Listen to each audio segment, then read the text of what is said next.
The record of this matter is before the court to review any outstanding issues, including but not limited to both parties' monthly parenting time complaints. This hearing is being conducted via Zoom. Aaron Atkinson, the plaintiff, is present. Is Samantha Sewell present on audio? Yes, Your Honor. All right, good morning to both of you. On audio? Yes, Your Honor. All right, good morning to both of you. Morning. Since we're last in court, Ms. Pratt has conducted a custody parenting time investigation, which included an interview of all three of your children. Ms. Pratt has made a recommendation. Have both of you received a copy of Ms. Pratt's recommendation? Yes, Your Honor. Okay. And the two of you have conferred with Ms. Brower this morning. And the court would note, Ms. Brower, maybe I'm a mistake, but there appears to be an outstanding motion, a motion filed by defendant mother to modify custody. I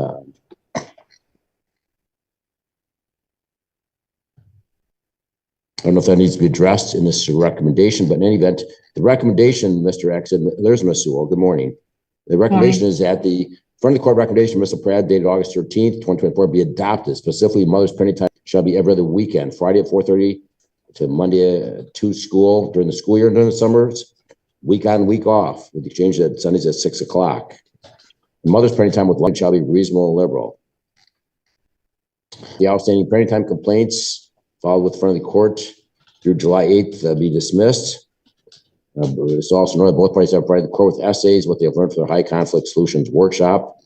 The court appreciates both of you taking that program. Hopefully it was beneficial. I'm not, the court does not order the completion of that class if it's a waste of time. So I hope that there was some value in that class for both of you to make life easier for each of you. All right, so Ms. Sewell, do you understand the recommendation? I do understand it.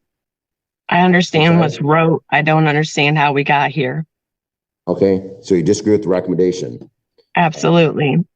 How we got there is we have an independent, experienced front of the court facilitator. I personally feel like she's interviewed your children. So your children are 16, 14, 13. This is not like a 6-year-old. So much more weight to be given on the thoughts and input of the children. I can guarantee you that, Ms. Sewell. So maybe you should ask yourself these questions, because obviously this is what the children want. The children would always choose ice cream over broccoli, and that's what's happening right here. I serve my children broccoli. He chooses to serve them ice cream. Children will always choose ice cream over broccoli. There are serious concerns within this case that have not been addressed, and unfortunately, it's so sickening and disturbing, this case, that the outcome of this recommendation is me dropping out. I don't wish to continue this anymore. My children have been failing educationally for years, and he's the one in charge of getting them to school, taking them to school. He's been charged with truancy charges.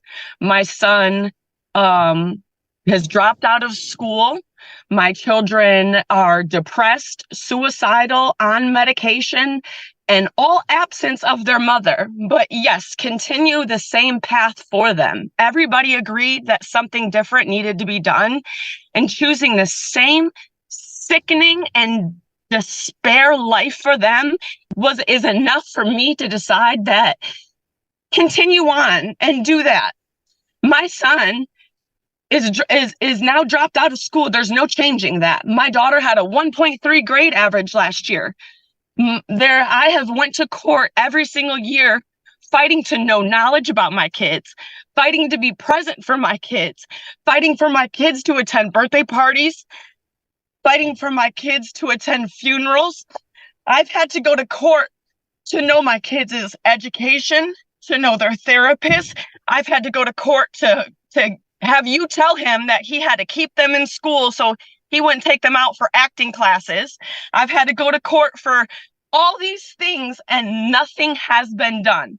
So now my children, 13, 15, and 16 years old, are on medication, failing classes, depressed, suicidal, sexual activity, talking to men online, absolute disgust. All, and he won't do anything about it. I'm not allowed to be present. I'm pushed out of the way. So of course A routine custody review quickly turns emotional when a mother strongly rejects the court's recommendation. She argues that her children are struggling with school, mental health, and behavior, claiming the current custody arrangement has failed them. The judge explains that the recommendation was based largely on interviews with the teenage children. Kids want to choose whether they're not parented, not governed, and he's feeding them ice cream over broccoli. Absolutely, 100%. I agree with them. However, I don't choose to be a part of it anymore. I choose to not have the police called on me when I take away my son's Xbox. I choose to not have CPS called on me when I'm trying to get help for my daughter's suicide problems. I choose to not have false police reports called on me about stalking my ex. I'm choosing, if you guys don't choose better for my kids, I'm choosing to step aside. Flat out. I have 2 other children to parent and raise and worry about. That's how I feel. This man, hold on. There's another one thing. I started this. I started all these parenting time complaints. And up until this point, because he was allowing the kids to move freely between homes, it was working out fantastically great until he tried to strong arm me into paying him some money. Hold on one second. He had moved a man into the basement with my 12-year-old daughter, lied to me about it, lied to the courts about it, wouldn't let CPS in. And my daughter is expressing sexual habits and behaviors, and nobody will investigate it, and nobody hears me. Would you be comfortable with your daughter expressing sexual pornography and doing things online, knowing that there is a man living down in the basement and she's telling people that she's dating a 40-year-old man? Would you feel comfortable with that? This is who I'm leaving my children with. First of all, Ms. Sewell, have you reviewed I think Mr. Axon filed in the court file, there's University of Michigan Psychiatric Emergency Department reports. I have. And okay. Can I explain something to you? Stated June 6th, whether your daughter was taken to the hospital. She claims that there's ongoing, this is her words. Yes, can I explain something to you? Her mother. Yes, can I explain something to you? So I just want to make sure you don't need, want to make sure you saw these. I did. So I did. Absolutely. And it made me bawl. It's so sickening because here's the thing,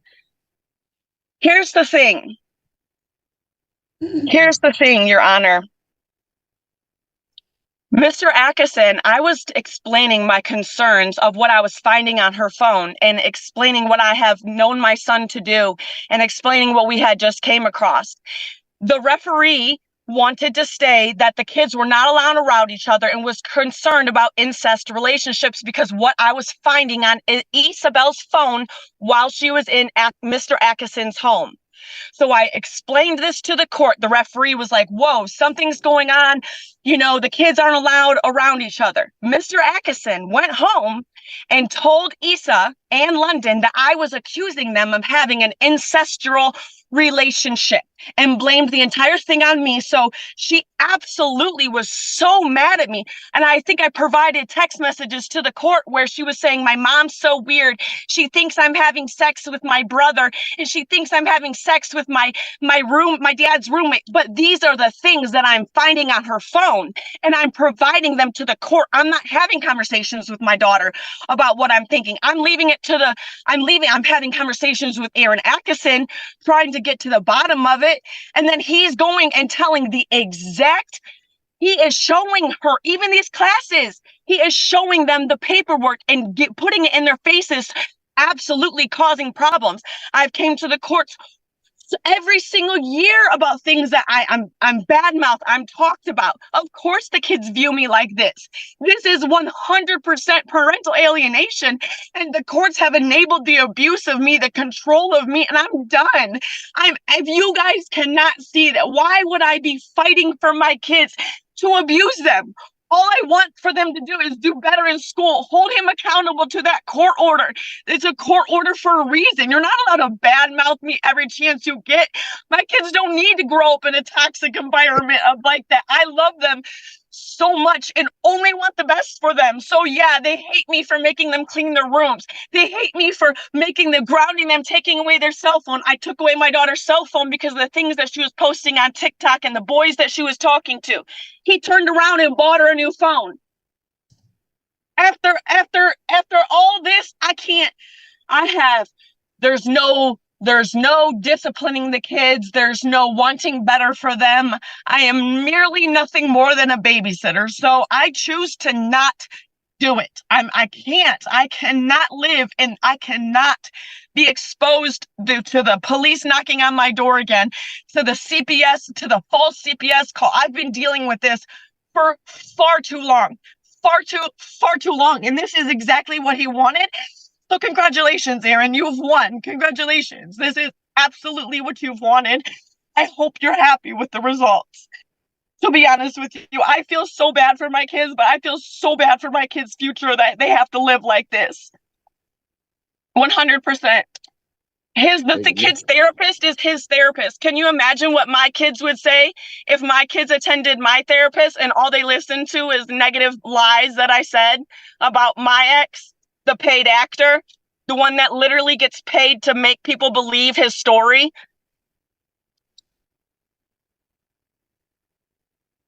Ms. Sewell, the children need their mother. So I hope you keep an open and they mind. also They need a their happy mother and one mother that's not being constantly controlled and abused and enabled by the court system to continue the abuse. I cannot handle it anymore.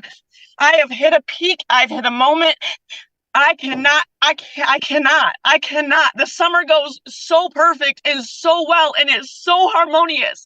And when the kids were moving freely from home to home, it was so good. The mother passionately tells the court she spent years fighting for her children, but feels ignored every time she raises concerns.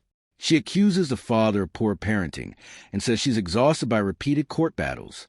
The father accepts the recommendation, while the judge orders counseling for all 3 children and closer monitoring of school attendance. It was so happy in that time. It was so good. But money is a root of all evil, so I'm sorry I didn't have the money at the time. All right, take a deep breath, Ms. Sewell. First of all, make sure you're listed. You should be involved in school activities, going to parent-teacher conferences. Make sure that you're listed as a contact at school. Absolutely, you're the parent. I have had to go to court and fight for every single thing of that, and I do. I attend everything that I am aware of, that I can. I attend everything. I do everything that I'm supposed to. I show up to therapy. I do everything that I'm supposed to do.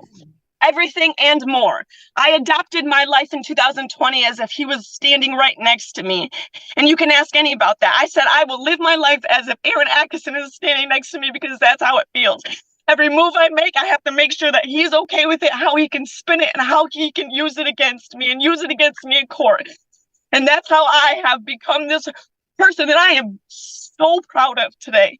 The fact that you are sitting here and saying my kids don't deserve to have their mother. Why is it okay for this man to have truancy charges? Why is it okay for him to not push school on the kids? Why is it okay for him to be living in a bed bug infested house, almost foreclosed on, and everyone's okay with it? Why are you okay with it?